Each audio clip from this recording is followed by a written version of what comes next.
Welcome, everybody, to Strife's Sanctum. And this week, I'm going to do my best to get through a cold. So, here's hoping I do my best. The reason I'm pushing through it is because today's episode is going to be very pertinent to something that's coming out on Friday. That being a live action version of the anime we're talking about today, Cowboy Bebop. Now, the reason I wanted to talk about this now was not just because it's coming out on Friday, but because Cowboy Bebop represents my favorite anime ever.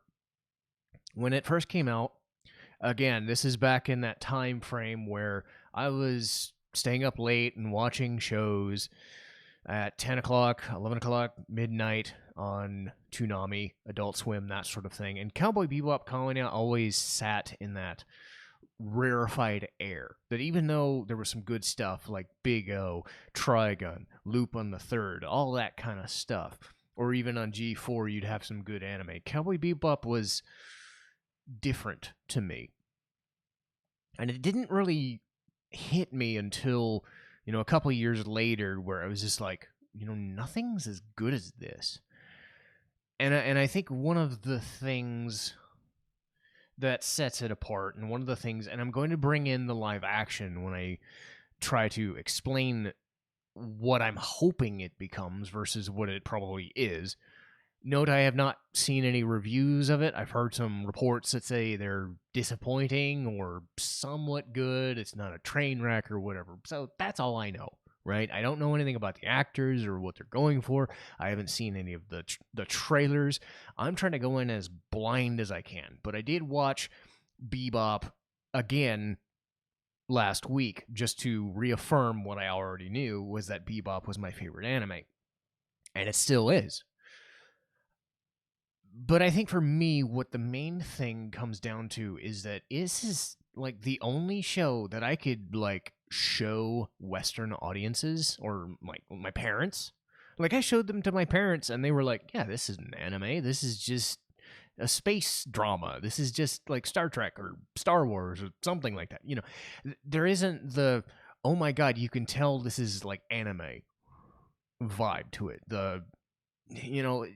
Again, it's not like, I'm not trying to make it sound demeaning or anything, but I'm trying to get across the idea that Bebop, as it's presented, is an adult cartoon show, an adult anime. It just exists in Japan, but none of the, we're in a school system, or we're, in mech suits, or we're in whatever. All of the tropes and all of the things, not like even the naming conventions aren't like fully Japanese, right? So you can't just say, oh, it's set in Japan, so it has all this other stuff going on. Bebop to me feels such like an easy translation to an American audience. And you could say maybe Trigun does too, but I think Trigun misses the mark because it tries to be too comedic.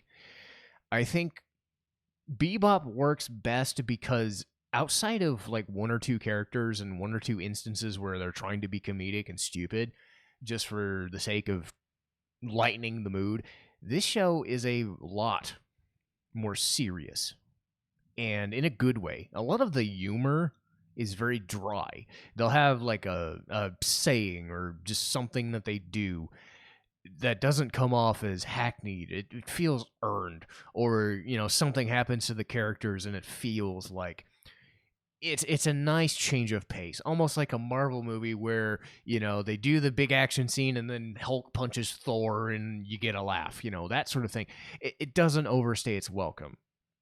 And I always felt that if I was going to show somebody an anime, I would show them Bebop, because nothing about it screams Japan, like right in your face, in a good way. And again, I'm trying to describe it without coming off, because I'm an anime fan, true, but I'm not going to show them every single thing in the world. Like I tried to show them Elfen Lied or something.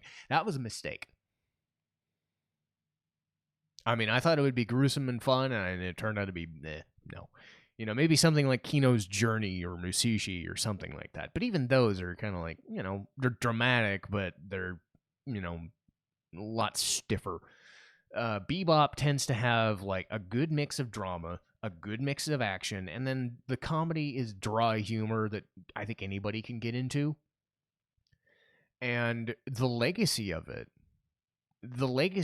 is it's not the biggest named anime ever, but everybody knows what it is because you hear the opening theme or you hear the ending theme, the Real Folk Blues or Tank, you're just like, all right, I know what this is. I know what this is trying to be. I know what anybody's talking about. I mean, there was a poll like a year ago, just like Adult Swim or Toonami was just like, hey, let's put all of our anime in a tournament, just a fan tournament or whatever. And it says, for 20 years, what was the best anime, right? And Bebop won. Bebop beat out, stuff like Hero Academia, One Piece, and Naruto or whatever. I don't know which ones were all in there, but I know it beat out Academia, right? And Academia, before Demon Slayer came out, was like the big thing. So for Bebop to stand the test of time and be like everybody's critical favorite, it's one of those rarefied things like a Ghost in the Shell where everybody respects it and everybody knows it, even if it's not the most popular thing in the world. It still stands there as a pillar of this is what we remember and this is what you have to compare everything to. And this is the issue that they're going to come across when they're trying to do the live action, because I think that they can translate it. And by all accounts, they're going to do their best to keep the visual style and the characters, it looks like. But there are things that you can't do in live action that I think are going to be a struggle. And I will go over that as I talk about it. But I do want to get into, let's see, do I go with characters first or do I... let's go with characters first, because really, this show boils down to their characters and the storylines that they are presented with. And then we get into the visuals and the plot, because honestly, the plot doesn't matter a whole lot. The way this show is structured, there isn't a lot of plot to be mined. There are many series stories, but throughout the 26 episode thing, you have one overarching 5 episode plot that involves Spike, but everything else is like 2 or 3 episodes here and there, but they splice them in different places, so you get this feel that Bebop is this living, breathing, we're traveling and we're doing everything that we can to deal with our lives as bounty hunters, and in most cases struggling bounty hunters. I think that's one of the funny things I enjoy about this is they are struggling bounty hunters. But let's get to that later. The real key to this show is Spike Spiegel, and he was voiced by Steve Bloom. And again, I'm using the English characters. If you're a fan of the Japanese, that's fine. I'm coming from it from an English perspective, and then I've always done it. So anyway, that's where that is. But Steve Bloom, we talked about him with Big L, and we've talked about him with other shows, and we're going to talk about him with other shows and games. But this was what put him on the map as the biggest name in anime voice acting. And it's no secret why. Spike Spiegel is just amazing. He takes Bruce Lee and adds some style to it. His way of just oozing the slacker / super awesome kickboxing kung fu dude. They don't even describe what his martial art is, but you can tell it's Bruce Lee all and through, because he makes a reference in one of the episodes. He's like water and he just uses people's force against them, so he's doing all these crazy moves and kicks and punches and stuff, and he's really good at it. The reason is because he's a former member of the Red Dragons, one of the main mafias, and it's he learned how to wield a gun and how to blow shit up, and he knows how to do it. He comes across as not very stern, but he has his moments. He also has these things where he hates pets, he hates women, and he hates kids.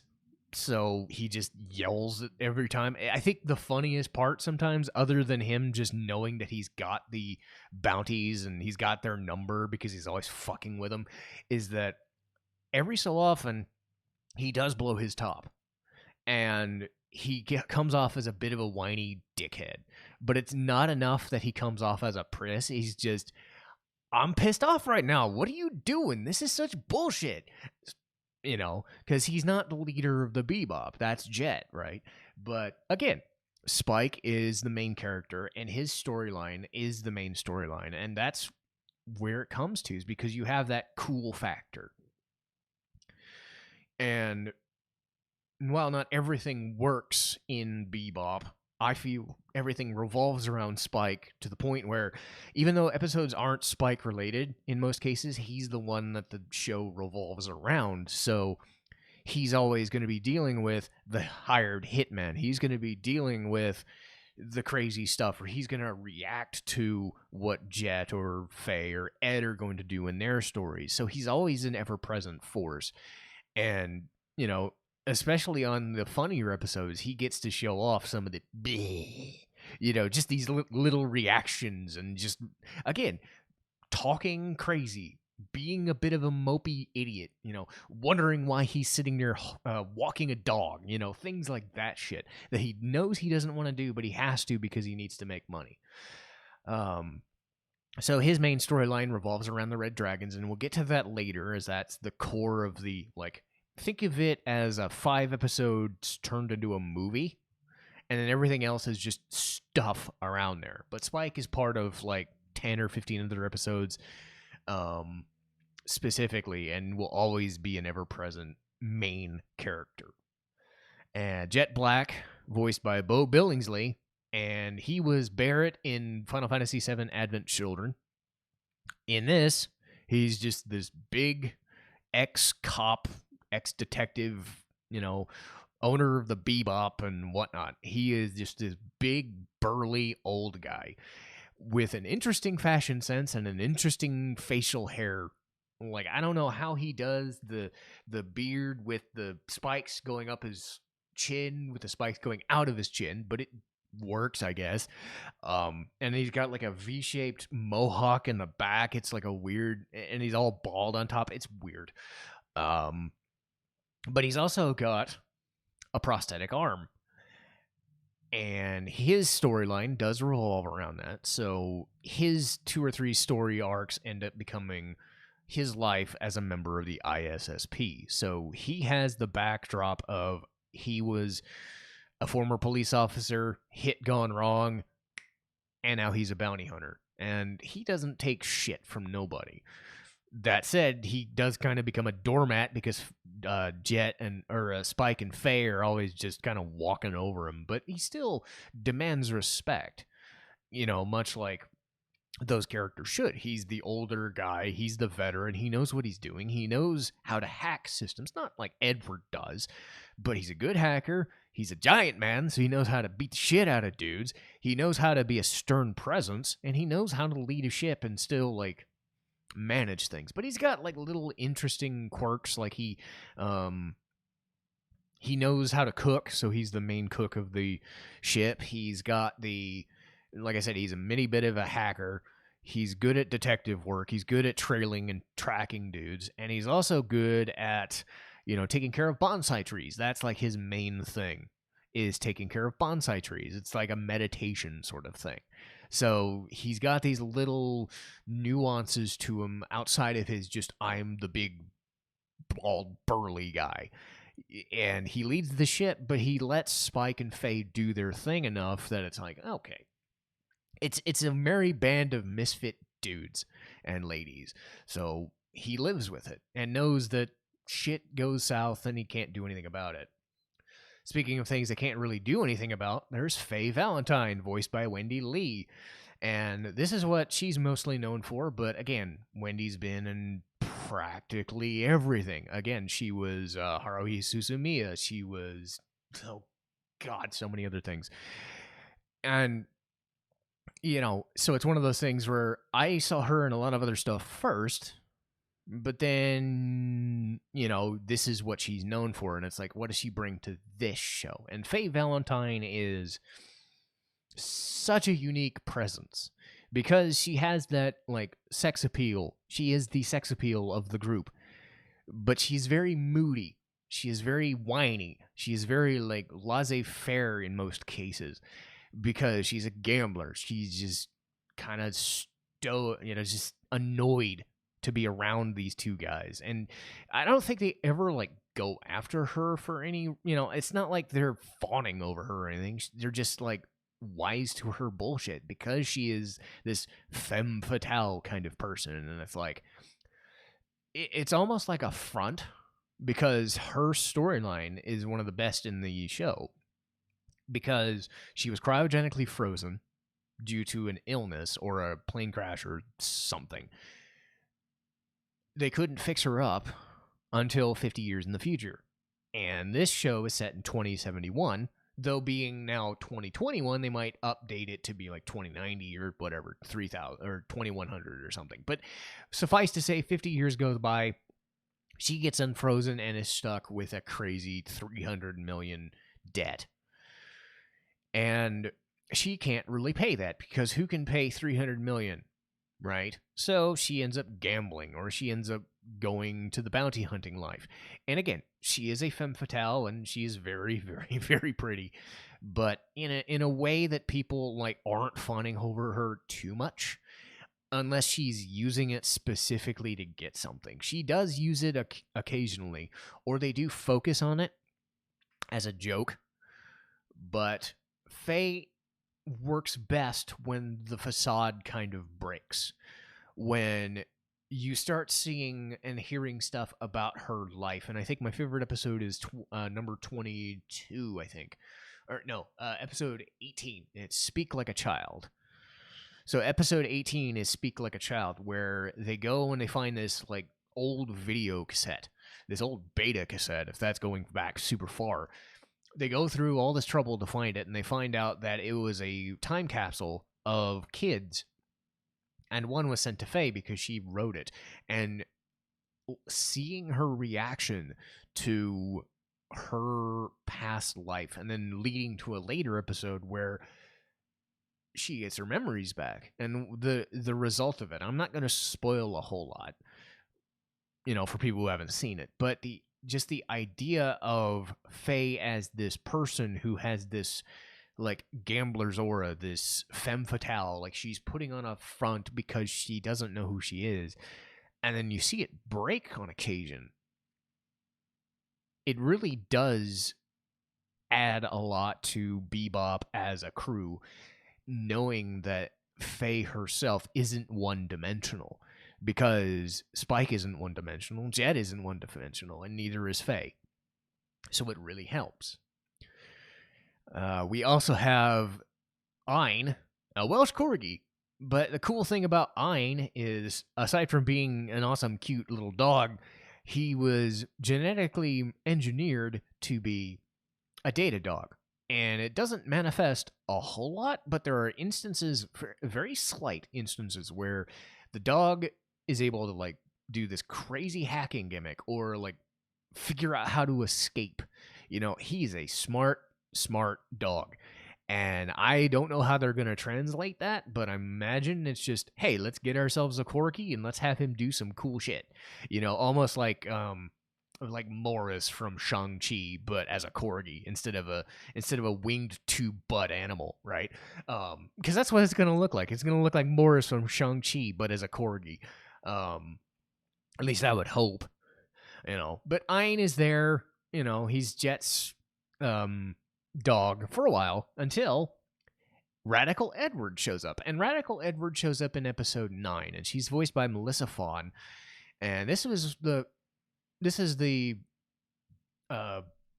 character I know her best from, but she's been in stuff like Fooly Cooley. She's been in a couple of the Castlevania games. She's been in a relatively high-end voice actor for a long time, much like all the other people in the show. And again, the dub for this show is really freaking good. I know a lot of people don't like dubs. Whatever. I love this.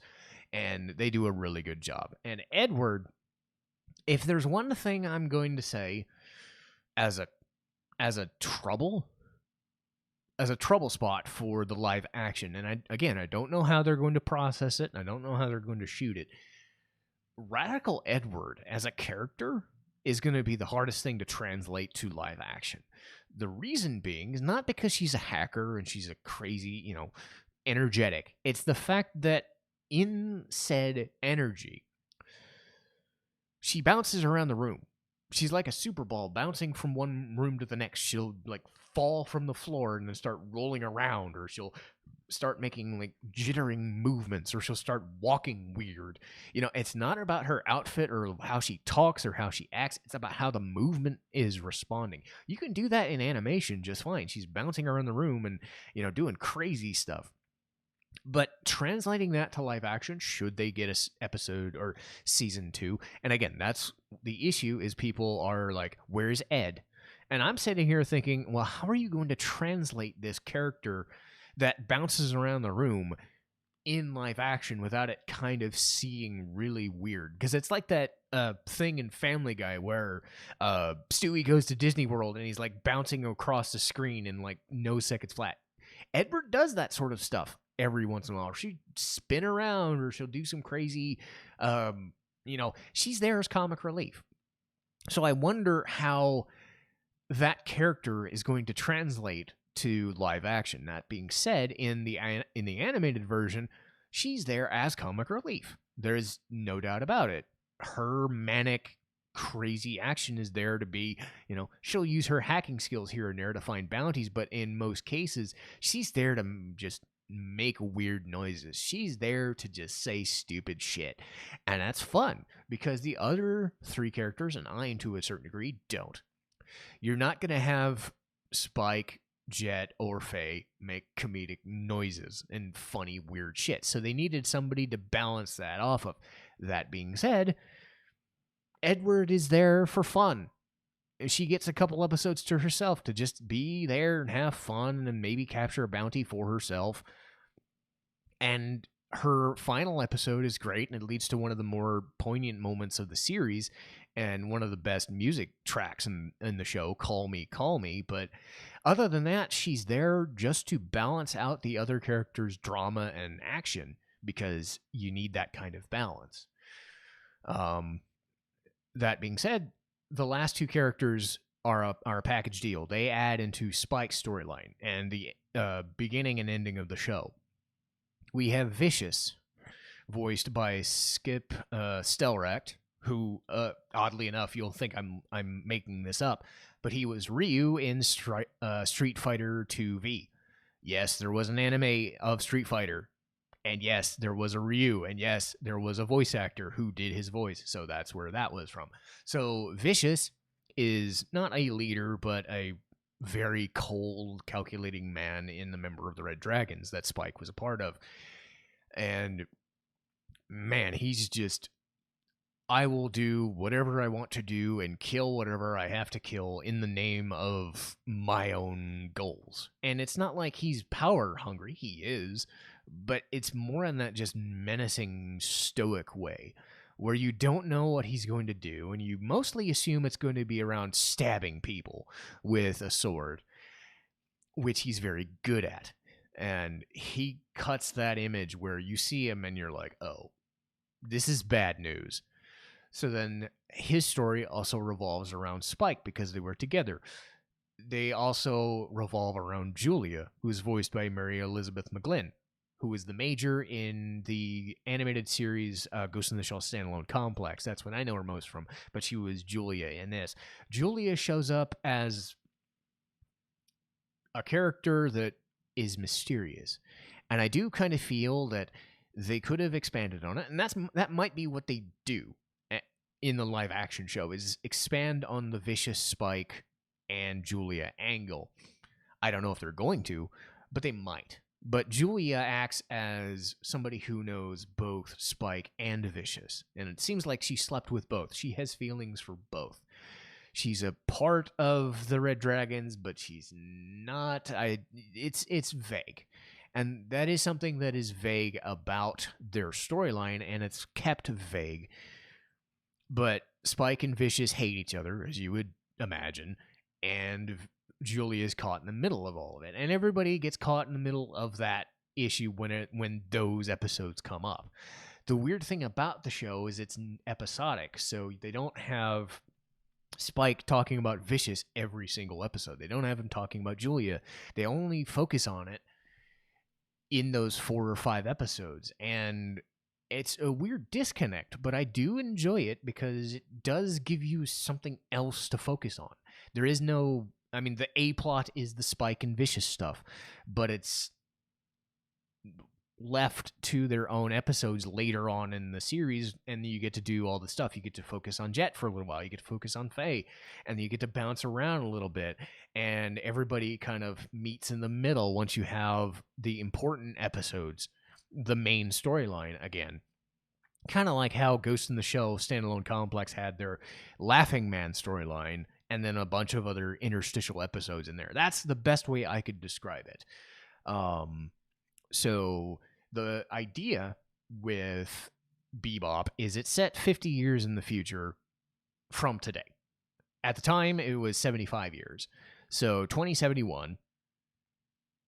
And the planet of Mars has been colonized, as has Earth. But Earth is in a bad shape because of meteors and shit. But a lot of different planets have been colonized as well, and they have these working spaceships and space travel and gate systems and all this fun stuff. But it feels like very hefty.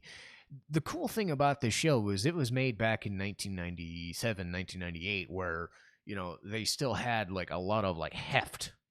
Everything meant something. I talked about this with Big O, where the big mech fights did a lot of damage. They felt weighty. They felt responsive. They felt like they were there tearing shit up. The spaceships and the space travel and space in general feel lived in.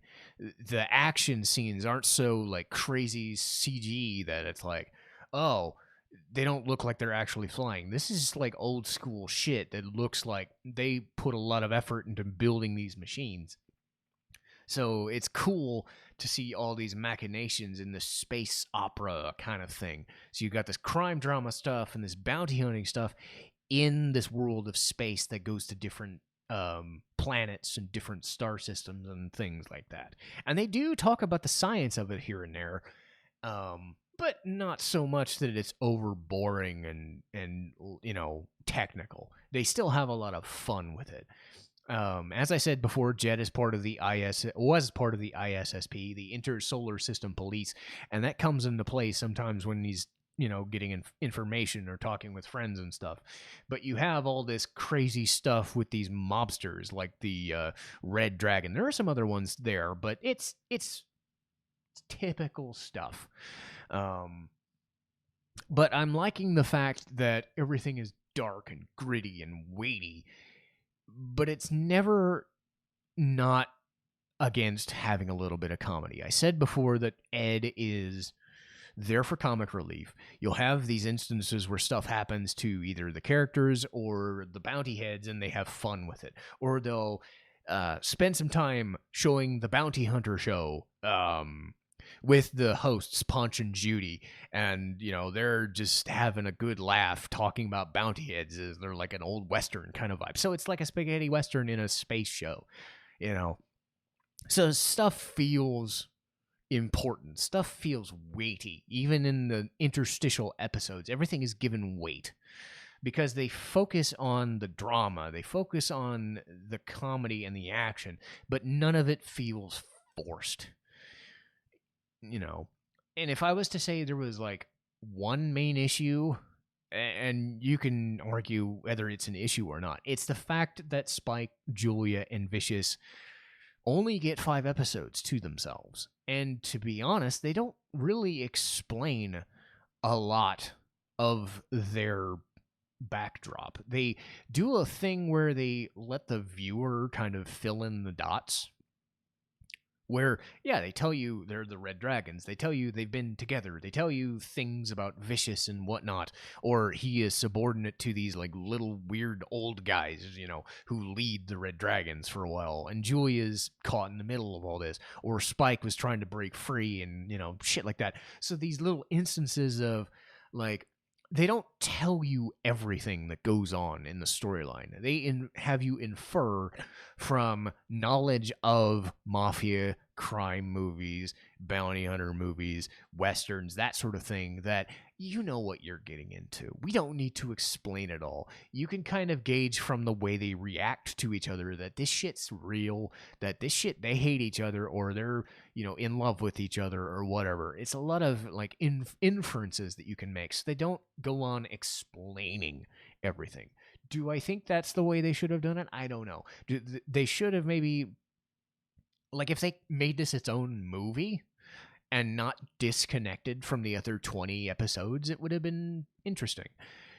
That being said, I don't know if that would have been effective either, because if you'd put the final 5 episodes with Vicious in there at the end, what would that have done to the pacing of the rest of it? I don't know. So to me, it's like, you have a double-edged sword. You don't explain everything, but you expect us to do it, which most people watching this would be smart enough. Nothing that they do is out of the ordinary. If you've seen a mobster movie, you know what you're getting into. But I do feel that if the live action is going to go somewhere, they might want to have to explain, like, the inner workings of this mob, the inner workings of why Spike and Vicious were together, or why Vicious and Julia were together, or why there's a pseudo love triangle sort of thing going on, and why it made sense. They're left in the background, and I don't know if they had time to explain it, or if they wanted to do another episode or two to explain it. Like one of those flashback episodes. It's like a flashback episode that is only like 3 or 4 minutes long, right? As opposed to a full episode to give you the explanation as to every single thing that happened to them. Which is fair. To me, I find that a little bit of a problem, but again, the older I get, the less I'm worried about it, because it's still, you infer things from it.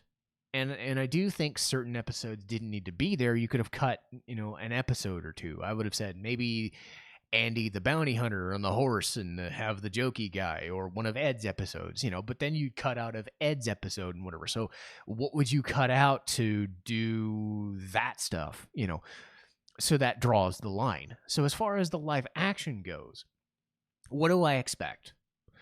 Well, from all reports, I'm expecting a train wreck, but people are saying it's not terrible. That being said, I don't know how you can translate every single thing to a live action. The one thing is, how do you translate Ed and all her bounciness and all her fluffiness and all her just jittery Super Bowl nonsense in live action? Maybe that's why they took another season, if they get another one, to not even do that. Maybe they're focusing solely on the main 3 to build up the drama and the action as opposed to the comedy, which is fair. That's what Bebop is best at. You don't need comedy. Now, I don't want it to not be comedic, but who knows? When I first heard that Bebop was going to be a live action, I cringed a lot, but I also kind of felt that if they're going to do an anime, this is the one you do. I saw the Ghost in the Shell movie and felt weird. They got the aesthetics right, but they didn't get the story right. And of course, the whole Scarlett Johansson thing is what it is. They've done stuff like Death Note and whatever. That's too Japanese to even bother trying to do live action. I don't know why they did it. Bebop, to me, again, this is if, say, I was in the director's chair and I had to do, like, how do I translate Bebop into something? Well, I take something that worked in other shows and I say, what can I model this after? And I go to Guardians of the Galaxy and Mandalorian. And then you do splashes of other things. Because from Guardians of the Galaxy, you have the ragtag bunch of weirdos that sort of get along, but are there by choice and chance and whatever. But they have a common goal. They are trying to survive, because that's what they're trying to do. They're trying to make money, so they got to go around and do stuff. From the Mandalorian, you take the, oh, here's a job. I'm going to do the job. Let's do the job. So it's more a comedic form of Mandalorian, I don't see why that's going to be so hard. I get, like, you have millions of mobster movies to throw in the Spike, Julia, and Vicious storyline. It's not that difficult. Now, again, is it a 1-to-1? No. Do I think that adding in Tank as the, like, it's going to feature Tank, it's going to be so awesome, it's going to feature the Yoko Kanno music, that's awesome, but that's not enough. But it also has to say, you have to feel like the show, but you also have to take from what worked in other American shows, because to me, Mandalorian is the bounty hunter thing. Guardians of the Galaxy is the crazy ragtag group of idiots thing. So you have these 2 or 3 things that should meld together and work. What are my interpretations? How do I think it's going to be? And what's going to happen when I come here next week and review the thing once I'm done binge watching it? What? I'm probably going to be disappointed. I'm not going to lie. Again, I don't think you can translate a Japanese show as gateway as this is. And Bebop is the least Japanese show I can think of any Japanese anime, right? But if you're going to do it, you're going to do it with a property that at least appeals to, like, people love space drama stuff. People love bounty hunting and spaghetti westerns and all that kind of crap. It should be easy to do. Now, adding to the Spike, Vicious, and Joy storyline, or adding to Faye's storyline of not knowing who she is, that's cool. I'd like to learn more about Jet when he was a police officer. Maybe do some flashbacks. I don't know how many episodes they're going to do. So I don't have high hopes, but I'm still going to watch it and try and see what they try and do with it. If they try and stick to the source material, that's fine, but it's not such a rigid show that you have to. If you have the spirit of what the characters feel like and act like, and the show looks like the part, I think I'm going to be okay with it. It's a stylistic show with a lot of weight to it. Bebop, going back to it, is a very good show that you can show kids, adults, fans of space dramas, fans of crime dramas, fans of whatever. There's a lot to like, and there's a lot that could go wrong, but I'm hopeful with a little bit of trepidation. I believe that's the word. I'm cautiously not optimistic, but I'm hopeful it's not as bad as I expect it to be, because there's not a good track record for these things. But that doesn't mean that it can't be enjoyable. So, as far as the wrap-up goes, watch the anime. There is no reason not to watch it. There's absolutely no reason that you shouldn't ever watch Bebop, because this is an amazing show that has so much for anyone to watch. The animated or the live-action show, we'll see. But I want to see it. I'm curious, and we'll see how that goes. As far as what's coming up next, we've got that live-action review next week once I'm done watching the show. We've got Phoenix Wright, Ace Attorney. I'm working my way through that. I'm almost done with that, and I should be ready for that. And then we'll get to that later. I do know that next month, before The Matrix Resurrections, I will do a review of The Animatrix, which was an interesting thought experiment when they added that to the Matrix lineup.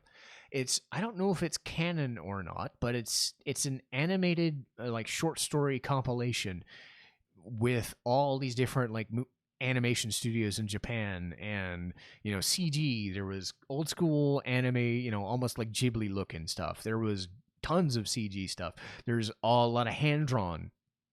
All the stuff revolving around different aspects of the Matrix. And it even included Keanu Reeves and Carrie-Anne Moss in cameos in different episodes, which is cool. So we'll get to that before the movie comes out. I have it all structured for the next month or so. But for now, I'll call it a day. Hope you guys enjoyed my episode. Please like, share, and subscribe. And it's Citizen Strife signing off.